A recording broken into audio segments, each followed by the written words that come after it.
It is typical for children to fall into an intense state of comfort and contentment in our expanding American way of life. Kids are having to worry less and less about receiving the basic human necessities that they require to survive. However, some children in impoverished nations typically cannot obtain these necessities and are therefore left in an extremely vulnerable state. These defenseless children often fall prey to becoming child soldiers.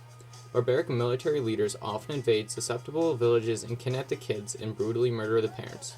They then proceed to use these children as unpaid and underfed fighters and workers. These actions are unforgivable, and using children as soldiers is morally unjust and must be stopped. A civil war has been raging in Uganda since 1987 as the Lord's Resistance Army campaigns to topple the Ugandan government. Under Joseph Kony, a self-proclaimed speaker for God and other godly spirits, the guerrilla group plans to turn the Ugandan government into a theocracy.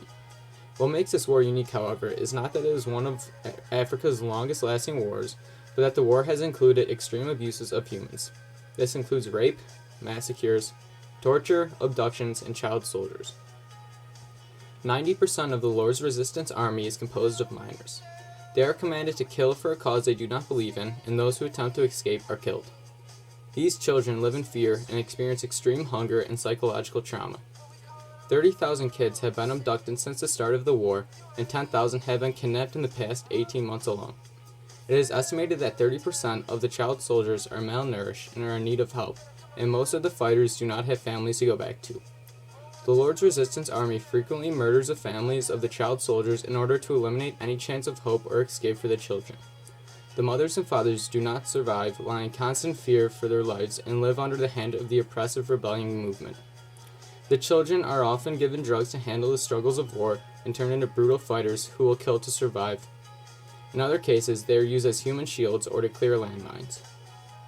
God created His world so that humans may live in peace and harmony. He intended for humans to live with love for their neighbor and respect for others. Forcing innocent children to fight is an unjust cause that does not uphold the principles of love and kindness that God created for us to uphold. These children are made in the image and likeness of God, and it is violating their human dignity by forcing them to fight, and not upholding their right to family or protection. This also does not provide them with the basic human necessities like food, water, or shelter that the military fails to provide. Natural law, old law, new laws, church law, and civil laws are all being violated. The lives of the children are not being respected as they are being forced to fight, and because there are those who are killed by the child soldiers, they are also violating the preservation of life that God intended for all of us in His natural law. Letting the kids die from malnourishment also goes against this precept of natural law and goes against the preservation of life.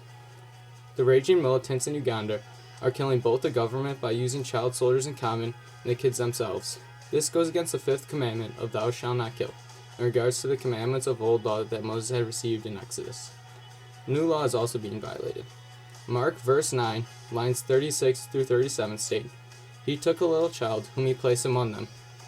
Taking the child in His arms, He said to them, Whoever welcomes one of these children in my name welcomes me, and whoever welcomes me does not welcome me, but the one who sent me.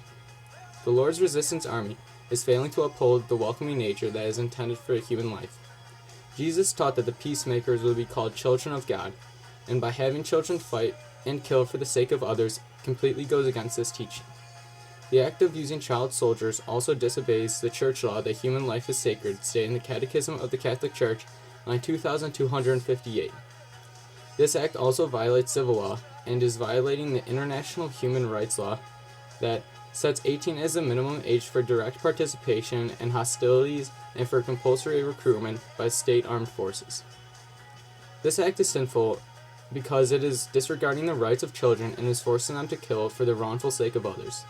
The intent of the Lord's Resistance Army is sinful because they are utilizing them to kill in order to create a theocracy under a man, Joseph Kony, who is wrongfully declaring himself a prophet of God.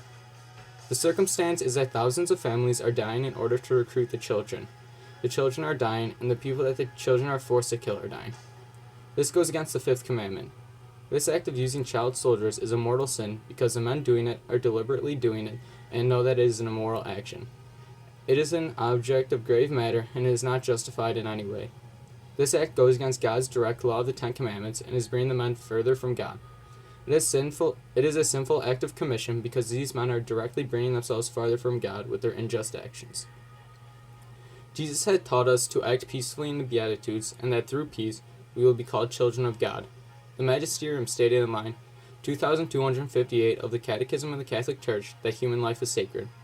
By using child soldiers and killing their families, these brutal militants are disrespecting the Magisterium's view of the sacredness of life. The wrath and pride of the Lord's resistance army can be combated with the virtues of patience and humility.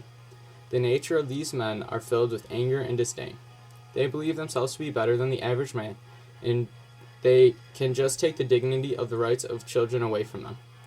This can be fought with humility and patience, the opposite virtues to wrath and pride. So what can be done to remedy this injustice? Less than 10% of the $130 million requested by the humanitarian community that is attempting to stop this injustice in Uganda has actually been given.